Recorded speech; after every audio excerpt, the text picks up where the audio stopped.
What's up guys? Today I'm going to be talking about the Royal Caribbean cruise, how to prepare for it, what to do on it, and whether or not it's worth the money. The cruise I went on was Symphony of the Seas and it sailed from Bayonne, New Jersey to Florida, to Nassau, Bahamas, and then to Coco Cay, Bahamas. It was 7 nights in total and costed around $1,400 a person. We chose a balcony type of room, but then we let the cruise line pick the room's specific location to save about $300, so the price came out to be around $850. We lucked out on this because they gave us an ocean view balcony instead of an indoor view one, so we were pretty stoked about it. We also got one soda package that cost us $75, a coffee card for $30, and a 12 bottle water package for $28. The soda package comes with a souvenir bottle that you will be using for the entire trip, and you're able to refill it at the Coke stations. I found myself drinking out of this a lot because most of the days were pretty hot and humid, so I was refilling it multiple times throughout the day, so to me I think that is worth getting. The coffee card is good for 15 specialty coffee drinks like cappuccinos or lattes. If you're not big on lattes and other types of coffee, you could skip out on this and save, because they also have free coffees in the cafes and they're all pretty decent. The 12 count water came in 1 liter Evian bottles, and I feel like it saved us a lot more trips going back downstairs to the refill stations, so especially the first two days, so I highly recommend this add-on. The last additional cost was the 18% tip, which we chose to do online since it was easy and most people seem to opt in for it. I was doing some research on this, and apparently the crew members can see which packages you have and whether or not you tip the 18%, which may or may not affect the service. It's not supposed to, but either way we felt like it was best to pay the tip up front, even though 18% of the total feels like a lot. The other costs came from miscellaneous taxes and fees, adding up to the $1,400 price point. Whether or not this was worth it, I will be talking about it at the end of the video, along with a review and rating of the trip. So when preparing and packing for your trip, a couple things I do have to recommend is packing a little bit extra. On a 7-night cruise, I packed for 9 days and made sure to bring plenty of extra dress shirts and 1 or 2 dress pants for the main dining area. Some of the dinners here are casual, but most of them are formal to a certain extent. I didn't bring a suit jacket or a tie, as I feel like that would have been very uncomfortable, but I did see maybe half of the guys doing that. For the luggage tag, I would recommend buying a tag cover from Amazon. I'll link it in the description below. But yeah, I would recommend buying a tag cover from Amazon so that it's safe from rain and damage. About 3 weeks out, you should be getting an email that has all of your information as well as luggage tag on it. All you have to do is print out that email. It should be in a PDF, fold it, slip it onto the cover tag and put it around your luggage handle. Around this time, maybe 2 weeks from departure, you should also be able to check out the agenda on the Royal Caribbean app. And from there you can start making reservations to shows, events, and restaurants. After that's finished, congratulate yourself, because the hardest part, which is packing, is over. You're basically all set for the trip, you just have to get to your port on time. I would recommend Ubering or catching a ride there, since the parking fee is $35 per day. I do also want to add that upon arrival to the port, if you want your luggage handled and brought to your room in the afternoon, I would speak with a worker outside and leave it with them. Check-in times for your room are usually around 1:30 to 2 p.m. I forgot about this part and I ended up rolling it with me through TSA and everything. You can do this, it's just a little bit annoying because you have to weave through lots of crowded areas in the beginning to finally be able to access your room. Once you're on the ship, you can do whatever you want.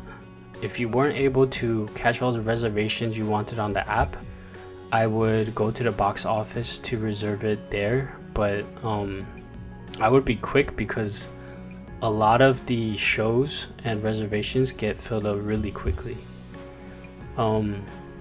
So for the first day, we did a lot of exploring and walking, figuring out where everything is.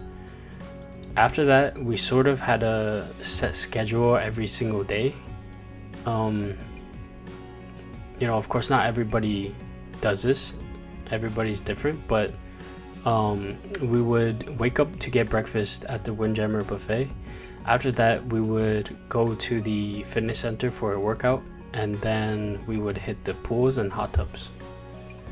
Following that, we would grab lunch and either go out and explore the stop that we're at, whatever port that we're at, or we would go down and play some mini golf, basketball, arcade, ping pong, and at nighttime we would go to the main dining at our usual reservation time, which you will be able to choose upon purchasing your ticket, and then we would watch one of the nighttime shows.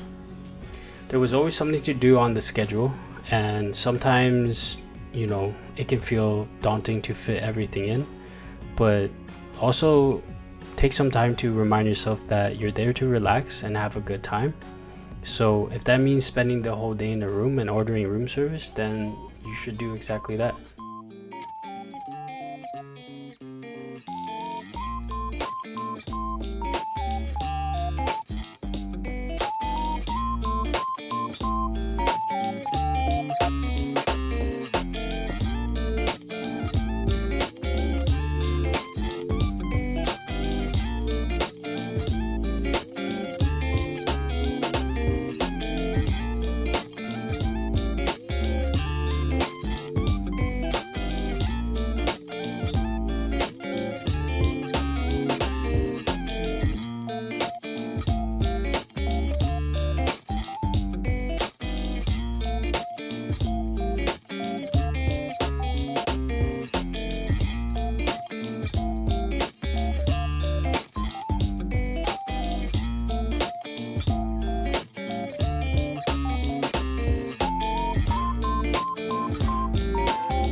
Alright, now for the rating of the trip. For entertainment, on a scale of 1 to 10, I would give this an 8.0. There's enough to do on the ship where you wouldn't really run out of activities on a 7-night trip. Next up is navigating. This includes transportation, parking, getting to and from the place. And I would give this a 9.0 out of 10. For navigating, your options are either to take an Uber or a Lyft to the port of departure, or you can drive over and park your car for a fee of $35 per night. We decided to take an Uber there since we felt like that would have been easier. Comfort. This includes cleanliness, amenities, and service. I would give this an 8.5. The room was great and our housekeeper was super friendly and would always be close by if we ever needed anything. The service in the main dining was phenomenal. Our main waiter and assistant waiter was very cordial and attentive, and they catered to our every need in a prompt manner, and I felt like they were amazing. The food, this includes quality, taste, and diversity. I will be reviewing the free options since we didn't order any dinner packages, and I would give this a 7.5 out of 10. If you aren't buying any of the extra dinner packages, you're gonna want to switch up the food options, because although they switch up the food themes every day, there are repeats and it can become redundant after a couple days. We try to keep things new by switching up the dinners between the Windjammer, the main dining, and Solarium Bistro. For lunch, we would keep it simple and see what was closest to us at the time. And this would vary between the Windjammer for buffet, the Promenade Cafe, Park Cafe, Doghouse, Sorrento's for pizza, and El Loco Fresh for tacos.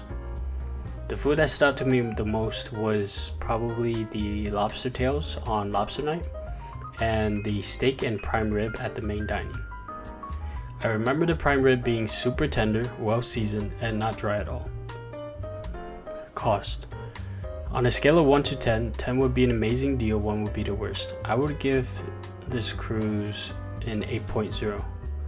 The total price that we paid was around $2,900 for 2 people, and that included everything, including the Uber, the ID tags, gratuity, drink packages.